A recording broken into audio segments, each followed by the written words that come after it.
Hey everybody, welcome to another episode. This time we're going to talk about the ultimate underdog story, or the little giant, AMD.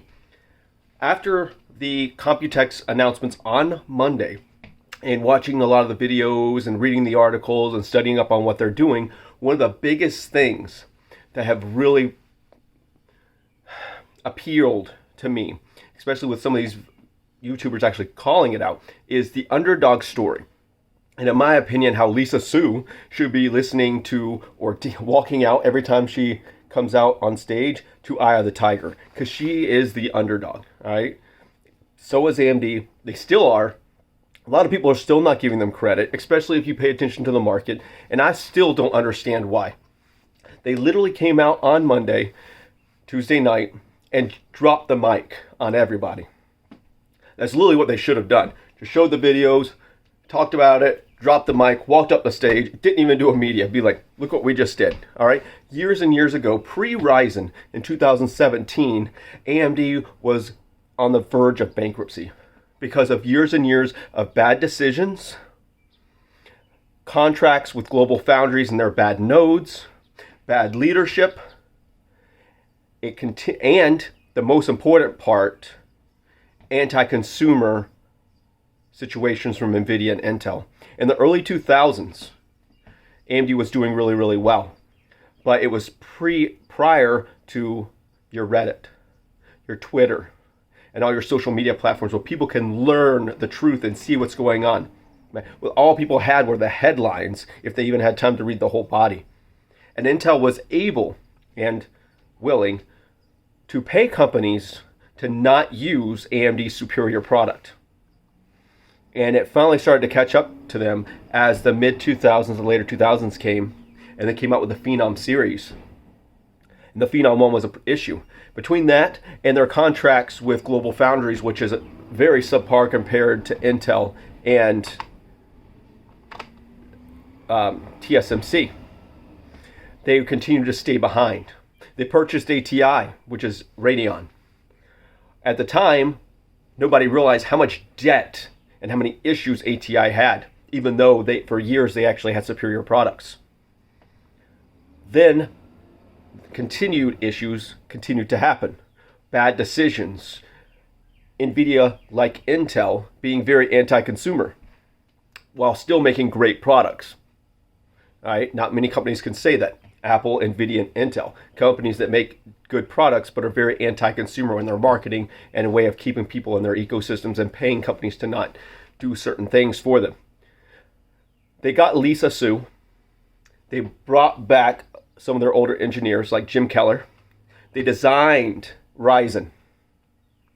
And it came at a time when Intel started making its own issues and having its own problems and having bad CEOs and bad leadership and cutting back on their R&D and spending because they were sitting on their laurels.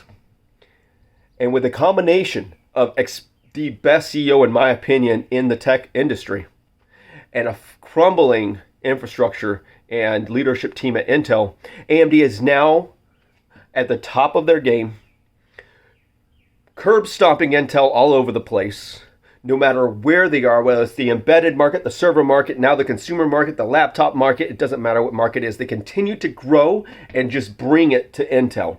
And their eyes are now on NVIDIA. After their RX 5000 series came out a couple years ago, and their Navi RDNA architecture, and finally moving away from the one-size-fits-all technology that created too much heat, same issue that Intel and NVIDIA are running into now, they start their comeback. They lose leadership, they shuffle everything around with very little market share in comparison. They start to grow. And then RDNA 2 comes out last year. Unfortunately, it came out during the shortage, so it's not getting them anywhere. And that's why the underdog story is not over yet. And on Monday night, when they announced FSR, their new APUs because of shortages, they got their second full generation of consoles. They are working with Steam on the Steam Pal. They are working on their own APUs to compete directly with the M1s and the ARM chips that NVIDIA will be bringing out later. They are not done, and they are not sitting on their laurels. They are re-amending contracts to make sure they have flexibility that they did not have before. And they are not going to be Intel. They're not going to sit back and be like, they can't catch me. Lisa Su wants to be the best, and they want to create a company that is successful, successful and pro-consumer at the same time. Business first, okay? Don't get me wrong. I understand. They are business first. But they're not doing it the same way Intel and NVIDIA are doing it. They're doing it in a way, open source, where we can all be happy. Because if you look at FSR, it's going to work on Intel chips. It's going to work on AMD's chips, CPUs, GPUs, ARM chips. They're working with Samsung, which is going to video I'm going to cover soon, to where they're going to come out with a mobile chip that brings a lot of the GPU technology that's not even fully out on the consoles yet, and not even a lot used on the PC side, to the phone and tablet segment. They are growing, and they are growing fast. And between them being in some premium devices, they still have a lot to go. They need more gaming devices. They need more Ultrabook. They need more premium. They need more mind share. They need to grow up. They need to climb up the Steam charts. They have a long ways to go. This Underdog story is not done yet. And I'm really hoping it continues that way. Because for you and me to continue to enjoy our technology, our phones, our tablets, our shields, companies need to continue to push each other. We also need Intel to not totally fall apart. But they deserve everything they're getting right now. Everything Lisa Su is bringing as she walks out to the Eye of the Tiger music. They deserve every last bit of. Their employees don't. Their leadership team does. Just like the employees at AMD years ago did not deserve it. Their leadership team did. Because they could have prevented this by having better contracts, a better future. They end up having to sell all their foundries. They have no foundries anymore. That's Glofo. And they're still faltering. They're not anywhere near TSMC, Samsung, or Intel in foundry capabilities. Good thing, right? That company is still reeling from all those issues in the early 2000s. At the end of this year, AMD will be merging with Xilinx. They're going to increase their ability to work in the mobile and 5G segment towers and the future of IoT, Internet of Things. There's a lot coming, and I'm really excited that they're going to have their own full chip once that happens, because they'll be able to do a full embedded 5G chip.